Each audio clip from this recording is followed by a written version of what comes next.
says 6ix9ine sits before you today, given a second chance. The only thing that comes from being a gang member is life in jail. That will be his message. If given a second chance, he has tried to do the right thing. Then he says, so we go to that proffer meeting. A proffer is really just a it's not really an interrogation. It's basically you and your lawyer sit with the whoever the prosecutors are and say, yo, they ain't charging you necessarily, or it's not. It's the way how you could like not get to court with shit. Like most things before it gets to court gets solved in a proffer. You feel me? The prosecutors might say, if you admit to this, we won't charge you with it. It's kind of like that type of shit, right? All right. So we go to that proffer and we're basically told that certain members of the gang was going to super violate him. And Lance Lazaro says Daniel's mother was living day to day. There was so many nights that 6ix9ine and his brother went to bed hungry. What the fuck? Oh, they're talking about his history coming up. His mom was living day to day. There were many nights that him and his brother went to bed hungry. Then the mom meets a man he considers his stepfathers. He becomes a father figure. Then he was murdered on the street. The impact of that is that his stepfather being killed and Daniel feeling guilty that he didn't go to the store with him, he is diagnosed with depression. He's given medication.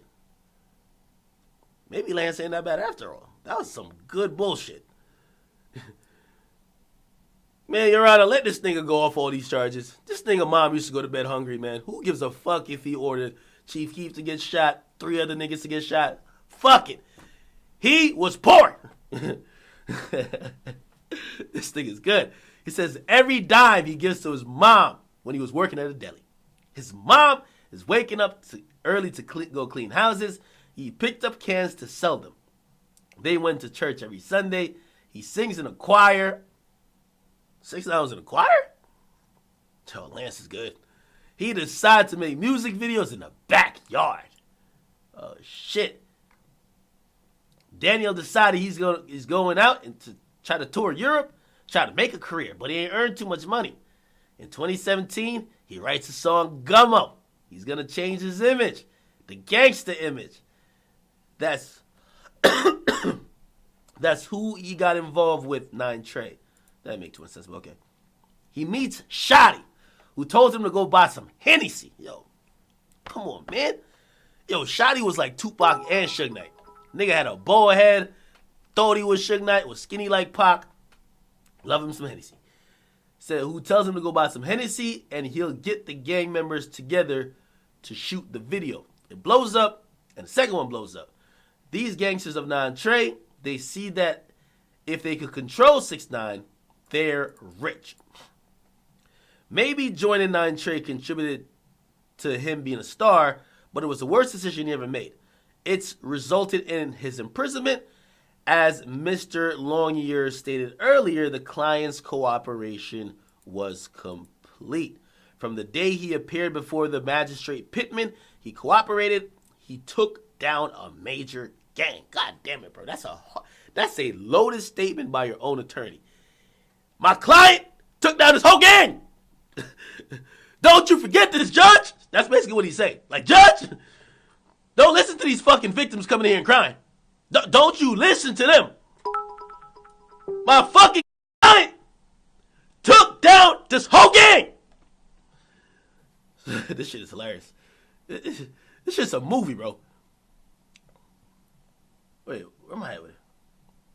Oh, right here. It says 4 other additional defendants was arrested and taken off the streets by 6ix9ine. His testimony was believed by the jury. As I told you, I did a video on it. 4 niggas got locked up because of 6ix9ine. 2 of the dudes kidnapped him. 1 was Kuda. He did the shooting. So 6ix9ine, he admitted that he paid money out to Shotty, who then paid it to Kuda, and Kuda and some people did the shooting. And there was another guy, I forgot his name. It might have been Drama or something like that. But it was 4.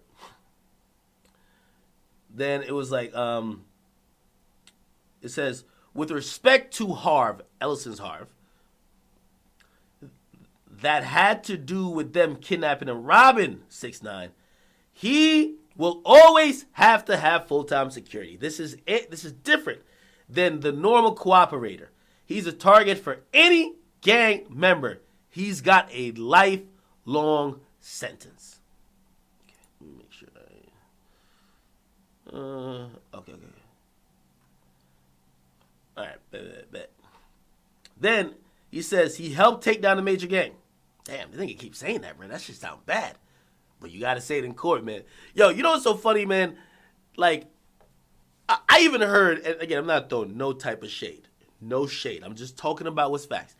You see, in the courtroom, like, people, we judge a lot of things said in the courtroom by, like, being outside of the courtroom.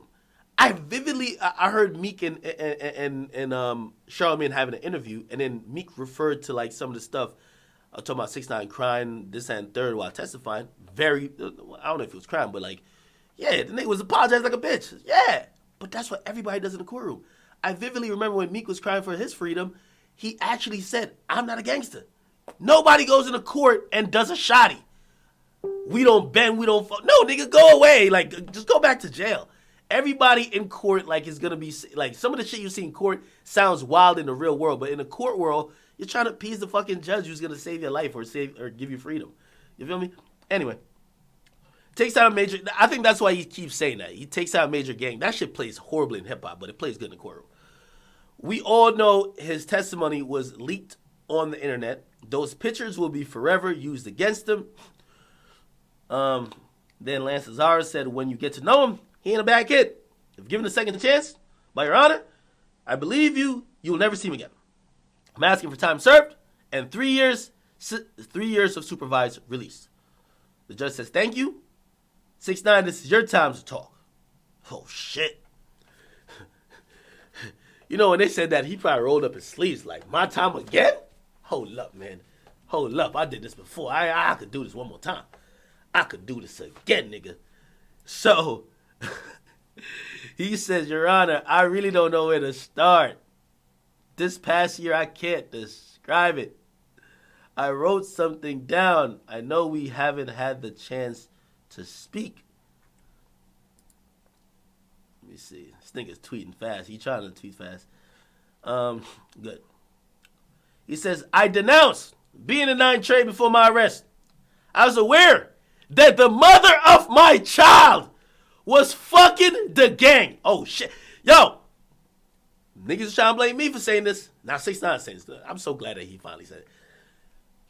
He says, I was aware that the mother of my child was having sexual relations with Shotty. I love you, Shotty. This ain't me saying this. It's 6ix9ine. He said, via text messages. He says, I was kidnapped by Harv. Yo, this nigga. Yo, 6ix9ine is in court just naming these niggas. Yo, my girl was fucking him. That nigga kidnapped me. The booking agents, they stole hundreds of thousands. I am not a victim. I put myself in this position from day one. I allowed them in. It was my decision. To the lady who came forward, Mrs. Whoever, I don't know you. I am sorry for what happened. Okay. This nigga learned quick. He's witty.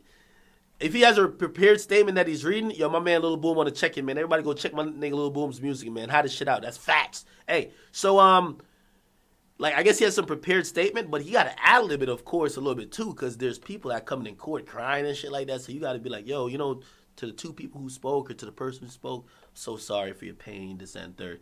He's ad-libbing it, though. He's doing his thing. He's working it out. Ain't gonna lie. Then he says, I know throwing my money at a situation is not the best result, but whatever the medical bills you want me to pay, I will. I'm so sorry.